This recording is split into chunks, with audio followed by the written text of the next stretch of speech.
আজকে কি চানটা না করলে হয় না? তা কি করে হয়? স্নান না করলে তোর পেটের মধ্যে আগুনটা নিভবে কি করে? আগুন? কোথায় আগুন? ওই তো দেখ না, তুই ফু কর, দেখবি মুখ দিয়ে ধোঁয়া বেরোচ্ছে। সত্যি সত্যি? হ্যাঁ তো, যা আয়নায় গিয়ে দেখ।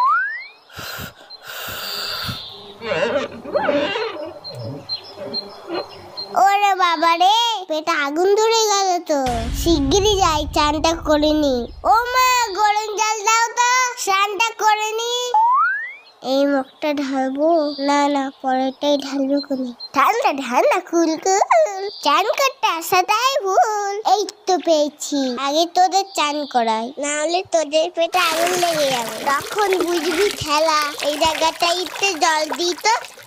আমার জল ফুরিয়ে গেছে, আরো গরম জল দাও। এত গরম জল নিয়ে কি করছে দেখি তো। ও কি চকচক করছে। গ্যাস পুড়িয়ে গরম জল করেছে কি তোর বাথরুম ধোয়ার জন্য?